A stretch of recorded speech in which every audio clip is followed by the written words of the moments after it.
தாய் மண்ணிற்கும் தமிழ் மக்கள் அனைவருக்கும் வணக்கம். வலைனம் வாய்ஸ் சேனலுக்கு உங்களை வரவேற்கிறோம். இந்த வீடியோ பார்க்கறதுக்கு முன்னாடி எங்கள் சேனலை சப்ஸ்கிரைப் பண்ணிக்கோங்க. இந்த வீடியோ பிடிச்சிருந்தால் லைக் பண்ணுங்கள், முக்கியமாக உங்கள் நண்பர்களுக்கு ஷேர் பண்ணுங்கள். இந்த பதிவில் எதை பற்றி பார்க்க போகிறோம்னா, இப்போ தேர்தல் முடிஞ்சு அதோடைய ரிசல்ட் வந்துருச்சு. இதில் நம்மளுக்கு நிறைய அதிர்ச்சியான விஷயங்கள்லாம் நடந்தது. அதில் ஒன்று பார்த்தீங்கன்னா நாம் தமிழ் கட்சியோடைய வீழ்ச்சி. இது வரைக்கும் பார்த்தீங்கன்னா நாம் தமிழ் கட்சி இத்தனை ஆண்டுகளாக கொஞ்சம் கொஞ்சமாக முன்னேறிட்டு வந்தது. 2016 எலெக்ஷன்லேருந்து அவங்க நிற்கிறாங்க. 1லேருந்து 3, 8 அப்படின்னு வந்துட்டாங்க. இப்போ திரும்பவும் அவங்க 4%க்குள்ளே போயிட்டாங்க. இது ஒரு மிகப்பெரிய வீழ்ச்சி. இவங்க தான் தமிழ் தேசியத்துக்கான ஒரே கட்சி, ஒற்றை நம்பிக்கை இப்படின்லாம் சொல்லப்பட்டு அவங்க தான் சொல்லிட்டு இருந்தாங்க. இப்போ இவங்க தமிழ் தேசியத்தை காப்பாற்றாமல் விட்டுட்டாங்க. அது வீழ்ச்சிக்கு போயிடுச்சு.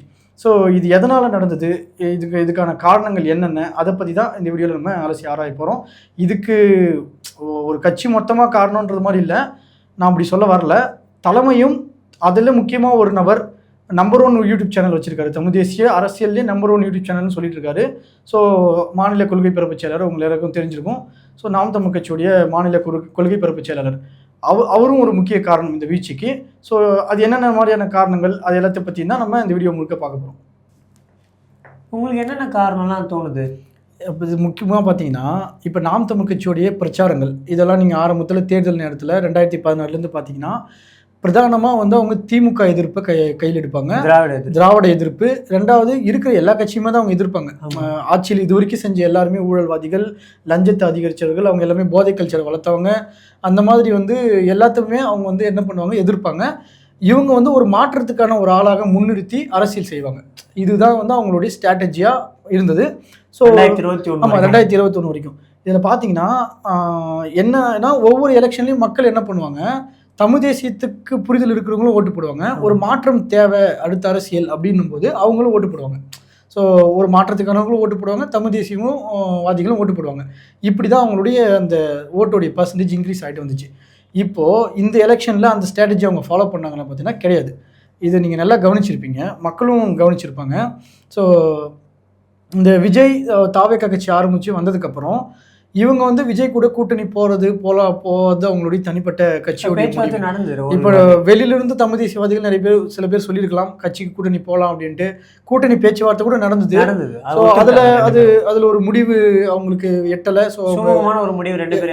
அதனால அவங்க தனித்தனியாக போகிறத பற்றி பிரச்சனை கிடையாது. நீங்கள் தனித்தனியாக போகிறீங்கன்றது வேற. ஆனால் இப்போ 2 பேருமே நீங்கள் தனியாக தான் நிற்க போகிறீங்கன்னு ஒரு முடிவு எடுத்ததுக்கப்புறம் இப்போ புதுசாக வர அவருடைய இலக்கை அவர் செட் பண்ணிட்டாரு.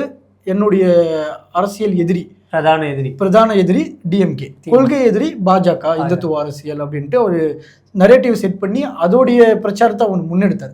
ஆனால் நாம் தமிழ் கட்சி அதை பண்ணிச்சான்னு பார்த்தீங்கன்னா அது மக்களுக்கே தெரியும் கிடையாதுன்றது. ஏன்னா பார்க்குறோம்ல, நம்மளும் பார்க்குறோம், மக்களும் பார்க்குறாங்க. நாம் தமிழ் கட்சி முதல்ல ஒரு விஜய் வர்றதுக்கு முன்னாடி டிஎம்கேவை ஸ்ட்ராங்காக எதிர்த்தாங்க, வலுவாக எதிர்த்தது அவங்க தான். இப்போ இவர் எதிர்க்கிறாருன்னா இப்போ இவங்களும் திமுகவுடைய எதிர்ப்பை தான் இவங்க வலுவாக செஞ்சுருக்கணும். ஆனால் இவங்க மாறாக விஜயை வலுவாக எதிர்க்க ஆரம்பித்தாங்க. அது நம்ம களத்தில் அதுதான் நடந்துச்சு. இது இந்த எதிர்ப்புன்றது ஒன்று இருக்குல்ல. கொள்கை ரீதியாக உனக்கு எனக்கு சரிப்பட்டு வரல, உடன்பாடு இல்லை, நீ மாற்றத்துக்கான அரசியல் செய்யலைன்னு நான் நம்புகிறேன், நான் தான் மாற்றத்துக்கான ஆள் அப்படின்ற ஒரு கொள்கை விமர்சனத்தை வச்சுட்டு அதுக்கு நீங்கள் எவ்வளோ காலம் எடுக்கும். ஒரு மாதம் கொள்கை விமர்சனம் பண்ணலாம். அதுக்கப்புறம் போக போக அவருடைய செயல்பாடுகள் உங்களுக்கு ஒரு விமர்சனம் வந்துச்சுன்னா அப்பப்போ பண்ணிட்டு போகலாம், அது வேறு விஷயம். அந்த மாதிரி தான் தமிழ் தேசிய தளத்தில் நிறைய பேர் செஞ்சாங்க. ஆனால் இவங்க கட்சி என்ன பண்ணுச்சுன்னா அவங்க மட்டும்தான் பிரதான எதிரின்ற மாதிரி ஒரு நெகட்டிவ் செட் ஆகிடுச்சு. இவங்க அதை எதுக்குனால செஞ்சாங்களோ தெரில. ஒருவேளை மக்களுக்கு விஜயோடைய பிம்பத்தை உடைக்கணும் மக்கள்கிட்ட இருந்து அப்படின்னு நினச்சி செஞ்சாங்களோ இல்லையோ, எப்படி உடையும் நான் கேட்குறேன். விஜய்க்கு விஜய் அவர்கள் கட்சி ஆரம்பிக்கிறதுக்கு முன்னாடில இருந்து அவர் லைம் லைட் கொடுத்தது இவங்க தான். விஜயை பற்றி அதிகமாக பேச்சு பொருளாக வச்சுக்கிட்டு விஜய்க்கு தொடர்ச்சியா அந்த லைம் லைட்ல கொடுத்ததுல நாம் தமிழ் கட்சி ஒரு முக்கிய பங்கு. அதை ஆதரிக்கும் போது டிஎம்கேலாம் அவங்க வாயை திறக்கல, அவங்க பேரை கூட சொல்ல. ஆமா, ஆதரிச்சதே ஒரு பெரிய பங்கு இருக்கு லைம் லைட்ல கொண்டு வந்ததுக்கு. எதிர்த்தாப்பையும் பெரிய லைம் லைட்ல விஜய் இருந்ததுக்கு காரணம் நாம் தமிழ் கட்சி தான். இப்படி தான் இவங்க நரேட்டிவ் இப்படி எதை நினச்சி செட் பண்ணாங்களோ, ஆனால் அது மக்கள்கிட்ட தப்பாக போயிடுச்சு. முதல்ல விஜய் எதிர்ப்பை கையாண்டாங்களா, வலுவாக எதிர்த்தாங்களா, எப்பயுமே விஜய்ன்ட்டு தான் பேசினாங்களா? கரூர் விஷயத்தில் முதல்ல ஒரு முடிவு எடுக்கிறாங்க, அதுக்கப்புறம் மாற்றி பேசுகிறாங்க. யார் தலைமை ஒருங்கிணைப்பாளரே பேசுகிறாரு. தலைமை உறுப்பினர் மதியம் அந்த கரூர் வெளியே நடந்ததுக்கு அப்புறம் ஒன்று பேசுறாரு, அடுத்த நாள் வேற பேசுறாரு. அது என்ன பேசுறாருன்னா, முதன்மை வலைவலியான நாம் தமிழ் கட்சியோட வலைவலியில பேசினதை அப்படியே ஆதரிச்சு ஆமோதிச்சு பேசுறாரு. அந்த சேனல்ல என்ன அவர் பேசினாரோ, அவருடைய மாநில கொள்கை பரப்பு செயலர் என்ன பேசினாரோ அதை ஆமோதிச்சு பேசுறாரு. ஸோ இவருடைய தலைமை ஒருங்கிணைப்பாளர் இவர் ஒரு ஸ்டேட்மெண்ட் வைக்கிறாருன்னா அதை தான் கட்சி ஃபாலோ பண்ணணும், கட்சியில் இருக்கிற எல்லாருடைய பொறுப்பாளர் நிர்வாகிகளும் ஃபாலோ பண்ணணும். ஆனால் இவர் என்ன பண்ணுறாரோ, கட்சியில் ஒரு பொறுப்பாளர் என்ன செய்கிறாரோ அதை இவர் ஃபாலோ பண்ணுறாரு. அப்படிதான் நம்மளுக்கு தெரிஞ்சுது. கண்ட்ரோல் யாருக்கு இருக்குன்னு என்னவோ தெரியல. ஆமாம், அது வந்தது. ஸோ அதுக்கப்புறம் பார்த்தீங்கன்னா ரொம்ப வந்து டிவிகேவை, விஜய் அவர்களை தனிப்பட்ட ரீதியாக தாக்க ஆரம்பிச்சாங்க. அந்த கரூர் தாக்குதல் நிறைய. இப்போ டிஎம்கே பக்கத்தில் இருக்கிறவங்களும் இவங்களும் ஒரே மாதிரியான விஷயங்களை கரூர் விஷயத்துல பேசினாங்க. இவங்க பேசினதை வெட்டி அதிகமாக பரப்புனதே டிஎம்கே. ஆமாம், அதே மாதிரி இவங்க பேசின எல்லா ஸ்டேட்மெண்ட்டுமே ஒரே மாதிரி இருக்கும். அந்த சமயத்தில் நீங்கள் ஒப்பிட்டு பார்த்தீங்கன்னா விஜய் அவர்களை கொலகார பட்டம் சுட்டுனதாக இருக்கட்டும், எதுவாக இருந்தாலும் இழிவுபடுத்துறதும் ஒருமையில பேசுறது ரெண்டு பேருக்கும் விஜய் ரசிகர்கள் அனில் 65 ரெடியா எல்லாமே பண்ணது, என் காலில் வந்து விழுன்னு திமிர்த்தனமா பேசுனது, இதெல்லாம் ரொம்ப ஓவரா அடிச்சாங்களா. இதெல்லாம் இது கூட நான் அரசியல் மாண்பை பின்பற்றுகிறேன், அரசியல் மாண்புன்றது என்னால் எனக்கு மட்டும்தான் அரசியல் மாண்பு எனக்கு தெரியும், என்ன மாதிரி யாருக்குமே அரசியல் மாண்பு இருக்காதுன்றது ஒன்று பண்ணாங்க. எப்பயுமே ஒரு எதிர்கட்சின்னு முன்னிறுத்திட்டா அவங்கள போய் நீங்கள் சந்திக்கவே கூடாது. அது மாண்புலே மக்கள் எடுத்துக்க மாட்டாங்க நீங்கள் சொன்னாலும். இதுக்கு ஆக்சுவலாக ஒரு நல்ல உதாரணம் வந்து அதிமுக. ஏன்னா அவங்க பீரியடில் எதிர்கட்சினா அவ்வளோ பலமாக சின்னதாக ஒரு இதில் பார்த்துட்டா கூட அவங்க வந்து அவங்கள வந்து கட்சியை விட்டு நீக்கிற அளவுக்கு ஒரு எதிர்ப்பு பலமாக இருக்கும். இவங்க என்ன பண்ணாங்க, போயிட்டு நிறைய அது ஒன்று. இப்போ போயிட்டு இவங்க உட்காந்து பேசுனது, அந்த ஃபோட்டோ லீக் ஆனது, அது மக்கள்கிட்ட பரவுனது. நீங்கள் விஜய் எதிர்க்கிறீங்க, அவங்க உங்களுக்கு எதிராக இந்த மாதிரி விஷயத்தெல்லாம் நீங்கள் நெரேட்டிவ் செட் பண்ண மாட்டாங்களா, நீங்கள் டிஎம் கிட்ட காசு வாங்கிட்டீங்கன்னு? அப்படி தான் எங்களை, அதனால தான் எங்களை எதிர்க்கிறாங்க. நாங்கள் என்ன தப்பு பண்ணோம், நாங்கள் ஆட்சிக்கே வரல, எங்கள் விஜய் என்ன தப்பு பண்ணாரு, எங்கள் தலைவர் என்ன தப்பு பண்ணாரு, டிவிக்கோடைய விர்ச்சுவல் வாரிஸ் வந்து பயங்கரமாக வேலை பார்த்தாங்க, செஞ்சுட்டாங்க. ஸோ அதோடைய நெரேட்டிவ் வந்து மக்கள் ஏற்றுட்டாங்க. என்னடா அது, யாரை இவங்க ஆட்சிக்கு வராதவங்களை போய் எதிர்த்துட்டு இருக்காங்க, இவங்களுக்கு என்ன நோக்கம், இவங்க நோக்கம் மாறி போச்சு, இவங்க எதிர்க்க வேண்டியது டிஎம்கேவை, ஆனால் இவங்களை எதிர்த்துருக்காங்க, இவங்களை எப்படி நம்புறது? சார் நரேட்டிவ் வந்து என்டிகே வர்சஸ் டிஎம்கேன்ற 2021 காலம் இருந்த மாதிரி என்டிகே வர்சஸ் டிவிகேன்னு மாறிடுச்சு. அப்படி மாறிச்சா? அதே மாதிரி டிவிகே வந்து டிஎம்கே எதிர்த்து டிவிகே வர்சஸ் டிஎம்கேன்ற மாதிரி அப்படியே மாறி பிம்பம் தான் அப்படியே கொண்டு போய். இதனுடைய விளைவு என்னாச்சுன்னா, இன்னொன்று நீங்கள் எதிர்க்கிறதுக்குன்னு ஒரு நாகரிகம், ஒரு முறை இருக்குது. ஸோ இப்போது இவங்களுடைய எதிர்ப்புலாம் எந்த அளவுக்கு இருந்துச்சுன்னா, டிஎம்கே எப்படி எதிர்க்கும், அநாகரிகமா, இழிவா, தரக்குறைவா பேசி, ஒருமையில பேசி, குடும்பத்தை பேசி, அவங்களுடைய தொண்டர்களை வந்து கேவலமா பேசி, சிவாஜி கிருஷ்ணமூர்த்தி போல ஆட்களை இறக்கி விட்டு அந்த மாதிரியான ஒரு நபர் வந்து பேசிட்டு இருந்தார், மாநில கொள்கை பரப்பு செயலாளர். அவர் பேசினதெல்லாம் காதலே கேட்க முடியாது, அந்த அளவுக்கு அதெல்லாம் நம்மளால அதை ஏற்றுக்க முடியாதுங்க, அது மனசே ஜீர்ணிக்காது. அதெல்லாம் பொதுமக்கள் பார்க்கலையா, பார்க்காம இருப்பாங்களா? அதெல்லாம் வந்து விர்ச்சுவல் வாரிஸ் வந்து டிவிக்கேல இருக்கிற ஐடிவி வந்து பரப்பாம இருக்கா?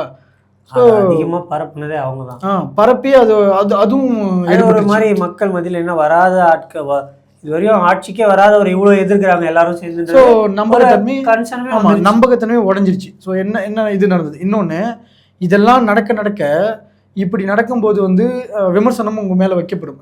தமிழ் தேசிய தளத்திலிருந்தே வந்து நிறைய பேர் வந்து இந்த மாதிரி அரசியலை செய்யாதீங்க, இந்த மாதிரி அரசியல் வந்து மக்களுக்கு ஏற்றுக்க மாட்டாங்க, பின்னாடி மேலே மக்கள் எதிராக திரும்புவாங்க, உங்களுடைய ஓட்டு பர்சன்டேஜ் குறையும், உங்களால் சீட்டு ஜெயிக்க முடியாதுன்னு உங்களுக்கான அந்த விமர்சனம் வைக்கப்பட்டுச்சு. விமர்சனம் வச்சு உங்களை மேலே எல்லாரும் மேலே நீங்கள் என்ன பேசுனீங்கன்னா, ஆபாசமாக அவங்கள திட்டினீங்க, அவங்கள ஃபேஸ் மாஃப் பண்ணீங்க, அவங்க குடும்பத்தை திட்டினீங்க, எல்லாம் சாயம் பூசுறது, கட்சி சாயம், கருப்பு சாயம், காவி சாயம்னு பல கட்சிகிட்ட காசு வாங்கினாங்கன்னு சொல்லி ஒரு நரேட்டிவ் செட். ஸோ இந்த வேலைலாம் நீங்கள் பார்த்தீங்க. ஸோ இதெல்லாம் ஒரு காரணம். அப்போ என்ன பண்ணு, அந்த விமர்சிக்கிறவங்களும் உங்களுக்கு எதிராக மாறிட்டாங்க. ஸோ அவங்க தரப்பு ஆட்களும் உங்களுக்கு எதிராக மாறிட்டாங்க. ஸோ தமிழ் தேசியத்துக்கு உள்ளேயும் உங்களுக்கு எதிரான பகையை உருவாக்கிட்டீங்க. வெளியில் மக்களும் உங்கள் மேலே நம்பகத்தன்மை ஏஞ்சிச்சு. அப்புறம் நீங்கள் என்ன கள ஆய்வு பண்ணீங்க, மக்களுடைய நோக்கம் என்னவா இருக்குது? இப்போ காரைக்குடியில் சீமான் அவர்கள் நிற்கிறாருன்னா, அங்கே வந்து மக்கள் என்ன மாதிரியான மைண்ட் செட்டில் இருக்கிறாங்க, யாருக்கு ஓட்டு போட போகிறாங்க, அங்கே என்ன பேச்சுவார்த்தைகள் நடக்குது, ஒவ்வொரு இடத்துலையும் கள ஆய்வுகள் பண்ணுறதுக்கு எதுவுமே பண்ணல. இதுவும் ஒரு பின்னடைவு அவங்களுக்கு. இந்த மாதிரி விஷயங்கள்லாம் சேர்ந்து தான் இவங்க, அதுவும் இல்லாமல் இவங்க கொள்கை ரீதியாகவுமே வந்து இப்போ இது மட்டும் பண்ணலை, அப்படியே ஆர்எஸ்எஸ் பக்கம் மாதிரி போகிற மாதிரி சில விஷயங்களும் பண்ணாங்க. அந்த விஜில் மேடையில் பாரதியார் கடப்பாறை யூஸ் பண்ணுறோன்னா கூட வேற, பிராமண கடப்பாறைன்னு பண்ணும்போது டிஎம்கே தரப்புல டிவிகே தரப்புல ரெண்டு தரப்புல இருந்துமே பரப்பப்பட்டு இவர் என்ன புதுசா பிராமண கிடப்பாரு, இவர் பிராமணத்துக்கு எதிரானவராக தானே பேசிட்டு இருந்தாரு, இந்துத்துவாவுக்கு எதிராக தானே பேசிட்டு இருக்காரு.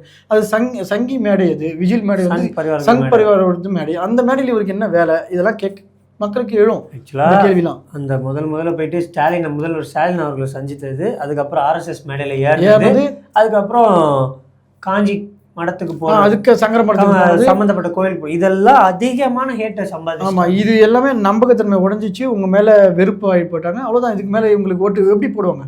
ஸோ இதெல்லாம் தான் நீங்க வந்து ஏற்கனவே உங்களுடைய ஓட்டு போட்டவங்க, உங்க மேல நம்பிக்கை வச்சு போட்ட, தமிழ் தேசியத்துக்கு ஆதரவு கொடுத்து போட்ட அந்த ஓட்டையும் நீங்க இழந்துட்டு நிற்கிறீங்க.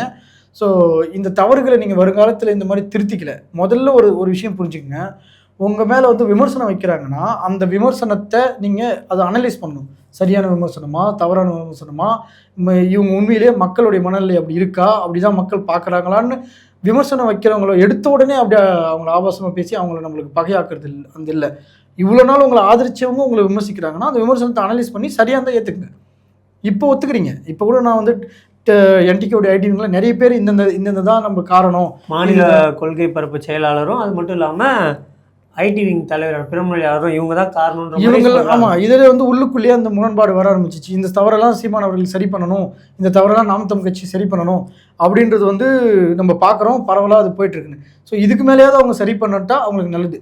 எனக்கு தெரிஞ்சு அவங்க சரி பண்ணுற மாதிரி தெரியல, இதெல்லாம் காலையே வாங்குற மாதிரி தெரியல. அவங்க மட்டுன்னு மறுபடியும் என்ன பண்ணுறாங்க தெரியுமா, மக்கள் மேலே பழிய போட்டாங்க. முதல்ல எலெக்ஷன் ரிசல்ட் வந்த உடனே ஆமாம், மக்கள் வந்து அறியாமையில், சினிமா மோகத்தில் நாங்கள் அரசியல் ஒழுங்காக பண்ணோம், ஆனால் மக்கள் வந்து அரசியல் புரிதல் இல்லாமல் ஓட்டு போட்ட மாதிரி இந்த மாதிரி வந்து அரசியல் இப்படி தான் வந்து அவங்களுடைய நெரேட்டிவ் செட் பண்ண பார்த்தாங்க. மக்களை வந்து ஏன் நிறைய வேட்பாளர்கள் வந்து மக்களை திட்டிக்கிறாங்க. நம்ம போன வழியிலே சொல்லியிருக்கோம், முட்டாள் ஃபூலிஷ் மக்கள்னு திட்டுறது, அதுக்கப்புறம் மக்கள் தற்குறி தமிழ்நாடுன்னு திட்டினதெல்லாம் பார்த்துருப்போம். ஸோ ஆக்சுவலாக முதல்வர் வேட்பாளர் ஸ்டாலின் அவர்கள் கூட அவர் தோத்த தொகுதியான குளத்தூரில் போயிட்டு மக்கள் தீர்ப்பு நான் ஏற்றுக்கிறேன் சொன்னார். அதாவது அதிமுக பொதுச் செயலாளர் எடப்பாடி எல்லாருமே சொன்னாங்க மக்கள் தீர்ப்பு ஏற்றுக்கணும். ஆனால் இவங்க வந்து அப்பயுமே மக்கள் மேலே பழி போட்டாங்களா, அதை அவங்க மக்களை வந்து அவங்க தீர்ப்பு ஏற்றுறோன்ற மாதிரி சொல்லி தற்கொலை அணில் அப்பயே அவங்க வசைப்பாடிட்டு தான் இருக்காங்க. இப்போ இன்னொரு நெரேட்டிவ் என்ன பண்ணுறாங்கன்னா, இப்போ விஜய் அவர்கள் காங்கிரஸ் கூட கூட்டணி போயிட்டார். காங்கிரஸ் கூட கூட்டணி போன உடனே விஜய் அவர்கள் வந்து இதனால தான் நாங்கள் எதிர்த்தோம், நாங்கள் வந்து அந்த பேச்சுவார்த்தை போயிடுவாருன்னு தெரிஞ்சு தான் எதிர்த்தோம். அதே மாதிரி கூட்டணி பேச்சுவார்த்தை நடத்தும் போது காங்கிரஸோட கூட்டணி வைக்கிறத பற்றி பேசும்போது தான் நாம் தமிழ் கட்சி வந்து அது வேணாம், அந்த தாவேகா கூட கூட்டணி வேணான்ட்டு வந்துட்டோம், அதனால தான் இப்படி எதிர்த்தோம் அப்படின்றத இப்போ செட் பண்ணுறாங்க. ஆக்சுவலாக அப்போ இன்னொரு மாதிரி நெரேட்டிவும் இருந்தது, அந்த முதல் வேட்பாளராக கேட்டுட்டு தம்பி துணை முதல்வராக இருக்கட்டும் அப்படின்ற மாதிரி, அது ஒத்து வரன்றதுனால இப்படி ஆச்சுன்ற மாதிரி ஒரு பேச்சு, அது ஒரு மக்களிடையே இருக்கு. ஸோ எது நடந்ததோ அது அவங்களுக்கு தான் தெரியும். ஆனால் நான் என்ன சொல்றேன்னா, சரி அந்த கூட்டணி வந்து தாவேக்கா எலெக்ஷனுக்கு முன்னாடி வச்சுதா காங்கிரஸ் முன்னாடினா கிடையாது. அப்போ நீங்கள் ஏன் தாவேக்காவை எதிர்க்கணும்? அப்போ நீங்கள் இதை சொல்லி தான் எதிர்த்தீங்களா? காங்கிரஸ் கூட கூட்டணி போயிடுவாங்க, காங்கிரஸ் கூட கூட்டணி போவாங்க, இவங்க ஜெயிச்சு வந்தால் காங்கிரஸ் பிஜேபி எல்லாரும் கூட இவங்க கூட்டணி போயிடுவாங்கன்னு சொல்லி எதிர்த்தீங்க. இப்போ வந்து திரையிலேருந்து வராரு, ரசிகர் படையோட வராரு, ஒரு திரை கவர்ச்சியோட வராரு, இப்படி வந்து ஒரு தலைவன் வந்து நாட்டை ஆளுநர் நினைக்கிறது தப்புன்னு எதிர்த்தீங்க. அது ஒருமையில் எதிர்த்தீங்க. இன்னொன்று ஒரு பெரியார் விஷயத்தை வச்சு எதிர்த்தீங்க. ஓகே, அதெல்லாம் சரி, தப்பு நாங்கள் சொல்லலை. வரும்போது ஆதரவு கொடுக்கும்போது நீங்கள் ஆமாம், நீங்கள் எல்லாம் முதல்ல ஆதரவு கொடுத்தீங்க, அப்புறம் டபுள் ஸ்டாண்ட் எடுத்துட்டீங்க. சரி, இது ஓகே, எங்களுக்கு அப்போ தான் புரிதல் மக்களுக்கு தெரியும் அது என்ன நடந்தது. ஆமாம், அதாவது எங்களுக்கு அப்போ தான் புரிதல் வந்துச்சு அப்படின்னு சொல்லிட்டு நீங்கள் எதிர்க்கிறீங்க. அதை கூட விட்டுருங்க. ஆனால் அதுக்கப்புறம் நடந்த விஷயங்கள்லாம் பாருங்கள், அந்த கரூர் விஷயம், இந்த மாதிரி விஷயம், இது நிறைய பார்த்தீங்கன்னா விஜய் அவர்களை பர்சனல் அட்டாக் தான் பண்ணாங்க. இன்னொன்று, அந்த விஜய் அவருடைய ரசிகர்கள் தொண்டர்கள் இருக்கிறாங்களே, அவங்கள பர்சனல் அட்டாக் பண்ணது தான் மக்கள் மத்தியில் உங்களுக்கு தப்பான ஒரு ஹேட்டை ரொம்ப சம்பாதிச்சாங்க. இதெல்லாம் ஒன்று இருக்குது. ஸோ இப்போ என்ன பண்ணுறாங்க, காங்கிரஸ் கூட்டணி போனதை நீங்கள் எதிர்க்கிறீங்க, அதெல்லாம் ஓகே, சரிதான், நம்ம எதுவும் சொல்ல. ஆனால் நீங்கள் காங்கிரஸ் இதே வந்து டிஎம்கே கூட கூட்டணி வச்சுது. ஆமாம், கூட்டணி வச்சு தான் அவங்க அப்படி தான் ஆட்சியை பிடிக்கிறதுக்கு அவங்க எலெக்ஷனில் இருந்தாங்க. அப்போ நீங்கள் காங்கிரஸ் கூட கூட்டணி வச்சு டிஎம்கே உடைய ஊழலை வெளிப்படுத்தினீங்களா? டிஎம்கே பண்ண எல்லா தப்பையும் நீங்கள் எக்ஸ்போஸ் பண்ணீங்களா? டிஎம்கேவை நீங்கள் பிரதான எதிரியாக முன்னிறுத்தி எதிர்த்தீங்கன்னா கிடையாது. நீங்கள் அப்படி எதிர்க்கல. ஆரம்பிக்கும் போது காங்கிரஸ் என்ன படங்களை பண்ணுச்சுன்னு சொல்லி தான் கட்சியை ஆரம்பித்தாங்க. அப்போது ஸ்ட்ரைட்டாக அவங்க எதிர்த்துட்டு இருந்தாங்க. ஆனால் தேர்தல் கலந்து வரும்போது திமுகவை அதிகமாக எதிர்த்துட்டு இருந்தாங்க. ஆனால் இப்போ கொஞ்ச காலத்தில் காங்கிரஸோட எதிர்ப்பு கம்மியாயிடுச்சு. அந்த இனப்படுகொலை காலகட்டத்தில் மட்டும் அதிக எதிர்ப்பு வருது. மற்ற டைமில் டிஎம்கே அதிகமாக எடுத்துருந்தாங்க. ஆனால் ஒரு 6 மாத காலமாக பார்த்தீங்கன்னா விஜய்ன்னு தான் அவங்க சேனலை திறந்தாலே அந்த தம்ப்நெயில் தான் இருக்குது. யார் பார்த்தாலும் விஜய் தான். அவங்களோட ட்விட்டர், அவங்களுடைய தேர்தல் பிரச்சாரம் எல்லாமே விஜய் விஜய் விஜய் விஜய். இதில் திமுக பண்ண தவறுகளை பற்றி எடுத்து அதிகமாக பேசலை, அதிமுக பண்ண தவறுகள் அதிகமாக பேசலை, பாஜக பண்ண தவறுகள், இது எல்லாத்தையும் விஜய்ன்ற ஒரே ஒரு பிம்பத்தை முன்னிறுத்தி மற்ற எல்லா பண்ண தப்பையும் மற்ற எல்லா குறைகளையும் வந்து காட்டாமலே போயிட்டாங்க மக்களுக்கு. இப்போ இதனால வந்து உங்களுக்கு ஒரு பேக் ஃபயர் ஆயிடுச்சு, நீங்கள் வீழ்ச்சி சந்திக்கிறீங்க, வெறும் வெறுப்பை சம்பாரிச்சிட்டாங்க. இன்னொன்று இதை மாதிரி விஜய் ரசிகர்கள் வெறுப்பு அடைஞ்ச விஜய் ரசிகர்கள் வந்து தமிழ் தேசியம் பக்கம் வந்து வரமாட்டாங்க. தமிழ் தேசியம் பக்கம்ல நாம் தமிழ் கட்சி பக்கம் வரமாட்டாங்க. அவங்க தமிழ் தேசியம் பேசினா அதை ஏற்றுக்க மாட்டாங்க, ஓட்டு போடவும் வரமாட்டாங்க. எப்பயுமே அந்த ஓட்டு விழாத வெறுப்பு அடைஞ்சிட்டாங்க அந்த அளவுக்கு. அது விஜய் ரசிகர்கள் ஓட்டுன்னு இல்லை, பொதுமக்கள்ல இப்போ தாவேக்காவுக்கு ஓட்டு போட்டிருக்காங்களே, இதில் வராது. இதெல்லாம் போனது தான். ஏன்னா அவங்க உங்கள் மேலே நம்பகத்தன்மை இல்லாமல் தான் உங்கள் மேலே ஓட்டு போட்டிருக்காங்க. நீங்கள் திரும்ப அந்த நம்பகத்தன்மையை உருவாக்கணும்னா அதுக்கு பயங்கரமான வேலை பார்க்கணும், அது கஷ்டம். இது உங்கள் தப்பெல்லாம் சரி பண்ணி திரும்ப உருவாக்குறீங்களான்னு பார்க்கலாம் அது எதிர்காலத்தில். வந்தால் நல்லதுதான், சந்தோஷம் தான், வரவேற்போம் கண்டிப்பாக. ஸோ இதுதான் வந்து உங்களுடைய, அதாவது நாம் தமிழ் கட்சியுடைய வீழ்ச்சிக்கு இதுதான் காரணம். முதல்ல வந்து உங்களுடைய பிரதான எதிரி யாரோ அவங்களை எதிர்த்து நீங்கள் அரசியல் செய்யணும். இப்போ இனிமேல் தாவேக்காவை நீங்கள் பிரதான எதிரியாக மாற்றுறது, இதெல்லாம் வந்து அவங்களுடைய ஆட்சியில் பிழையே நடக்கும்போது அதை நீங்கள் மக்கள்கிட்ட எக்ஸ்போஸ் பண்ணுறது, அவங்கள பிரதான எதிரியாக நிறுத்துறதுலாம் அதே சமயத்தில் அது மாதிரி நீங்கள் நிறுத்துறீங்கன்னா அதே சமயத்தில் நீங்கள் டிஎம்கேவை தான் நிறுத்தணும்.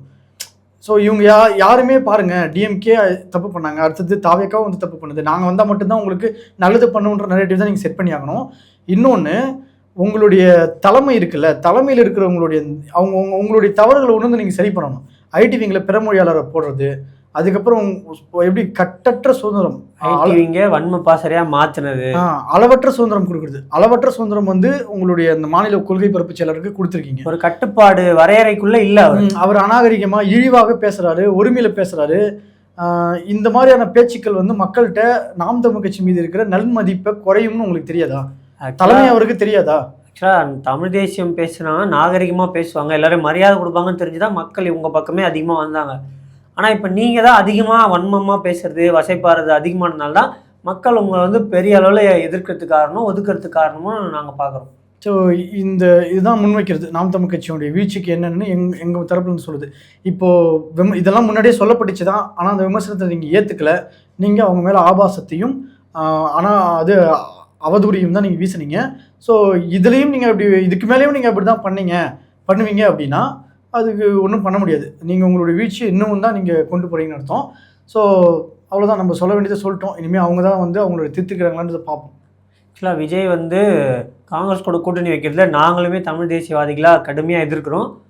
இப்போ நீங்கள் எதிர்க்கிற ஸ்டாண்டு சரிதான், ஆனால் இதை வந்து முன்னாடி நீங்கள் எதிர்க்கிறது வந்து ரொம்ப தப்பு. ஏன்னா அவர் அப்போ யாரு கூடயும் கூட்டணி இல்லை. எங்களுடைய கருத்துக்களை நாங்கள் முன் வச்சுட்டோம்.